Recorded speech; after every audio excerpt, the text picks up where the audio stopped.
guys, I wanted to share something with you all and tell you what drew me to start this channel.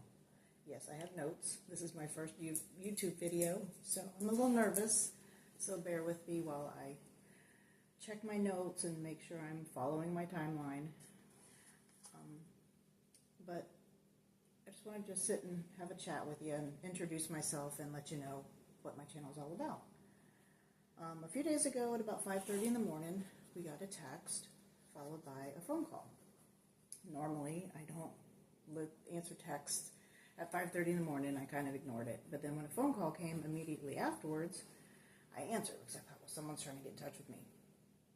It was the local sheriff's department, and it was an alert that an elderly woman with dementia had gotten out of the house and she was lost, and they were looking for her. And we thought, wow, that's really scary, and we can totally relate. My mother-in-law has dementia, and she's gotten out of the house on her own before, and luckily it was warm, it was daylight, and one of the neighbors saw her and brought her home. But this was in the middle of, early morning, and it was dark outside still, and it was cold, like really cold. It was in the 20s, which to some of you may not be that cold, but here in Florida, that's really cold to us. My husband, thought he wanted to go help, wanted to go look for her, because he knew the area that she was lost in. He knew the area very well. It's wooded,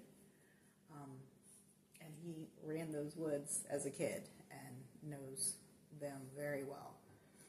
And we thought, gosh, how awful for that family, how scary they must feel not knowing where she's at, and let alone the poor woman out there in the freezing cold, disoriented and confused and not knowing where she's at, or maybe not even having the wherewithal to knock on a door and ask for some help,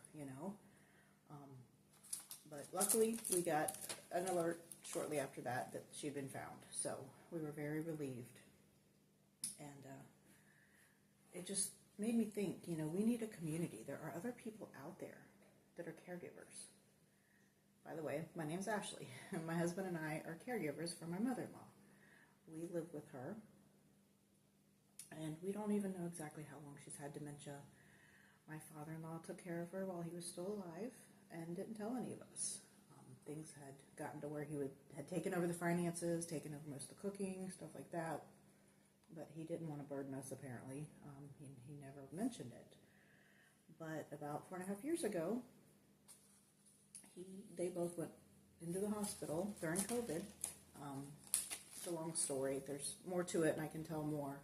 But he ended up passing away in the hospital, so she came home alone.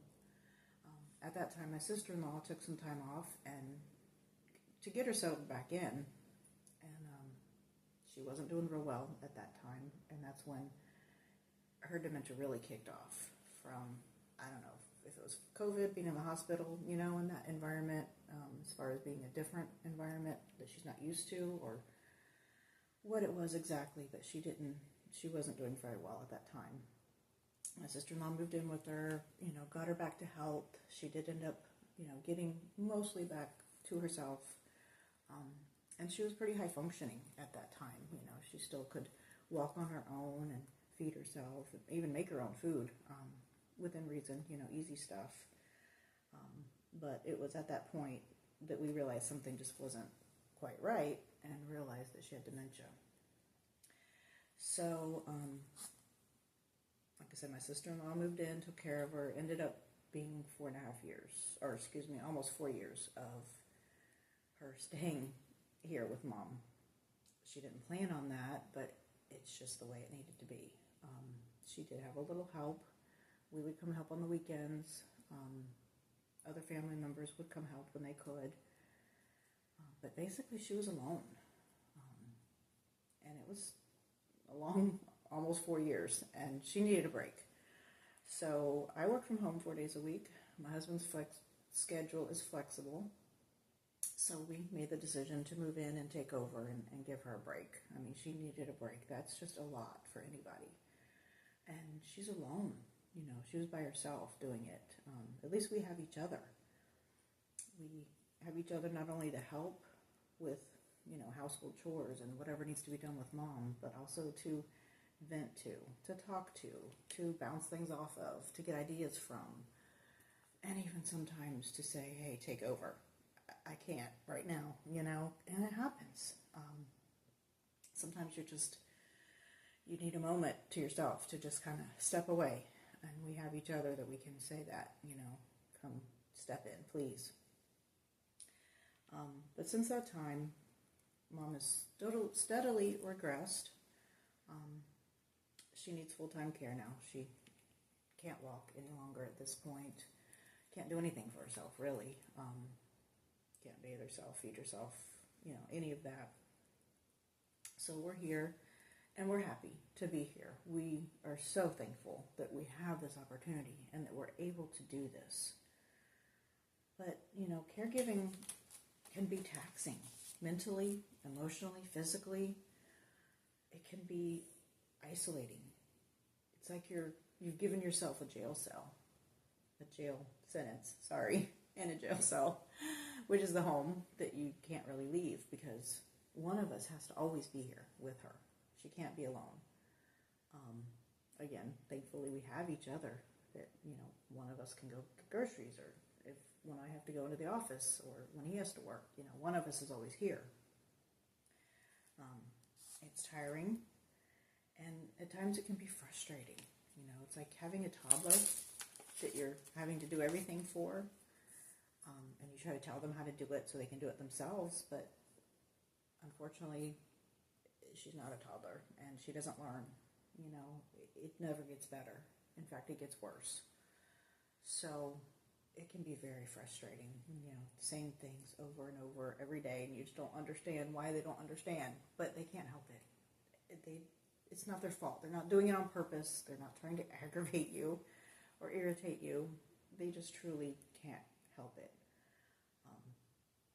But I just thought, we really need a community. We really need somewhere that we can share tips, pointers. That was another thing. There's so many things that we didn't know. My sister-in-law helped us with so much. But there's things we've had to learn along the way very quickly. And sometimes things are like, duh, why didn't I think of that? But when you're in a situation, you don't always think of things. So if we have a place where we can share tips and pointers, help each other, support each other, I just think it would be amazing, and we can help each other on our journey. We're all in this together, and it's not very rewarding, other than the knowledge that we're here keeping our loved one safe, happy, and healthy. I mean, that's the goal, right? That's really all we can do. But I just hope that you'll join me as we navigate this tough journey. I'll be sharing some things that we've learned along the way. Like I said, some things other caregivers have shown us. I watch videos all the time. I learn things. My sister-in-law is amazing. She still comes around, helps out, visits, and helps a lot. But some things you may not know, or you may not think of, and vice versa. There may be things people can help me with. Be gentle, though, because we are new at this. It's only been a few months. So if you would, please don't be too critical, be gentle. And we should all be able to be here to support each other, encourage each other, and make things easier for us and our loved ones that we're caring for. So stay tuned, and we'll be sharing things about our daily lives, things about Mom. She won't be in the video. She's not of the mental capacity to consent to be on video, so we don't feel comfortable doing that. I've seen other videos, where they do show their loved one that they care for, and I'm not judging. That's up to them. Everyone's journey is different. Everyone's loved one is different. Every situation is different. But we've made the decision to not have her on video. She was always a very modest person. And we don't think that even if she did have the mental capacity, she would agree to be on video on the World Wide Web.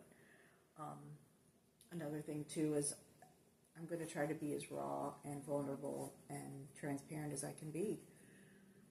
I'm not going to over edit my videos. I'm sure there will be some editing here and there, but in a world of AI, where AI has taken over everything, it's just too much. I want to make sure that we're just being real with each other. So there won't be a whole lot of editing. So what you see is what you get. I'm going to be doing a lot of this, kind of things, but it's just, let's just talk, chat. I'll share what I know, and in the comments, share with me what you know, and let's help each other out. So stay tuned for the next video, and we'll get more into it. I'll share a lot more details, and don't forget to subscribe so you don't miss anything with this ongoing saga. Until then, be easy on yourself. You're doing the best you can, and have a good day. I'll see you soon.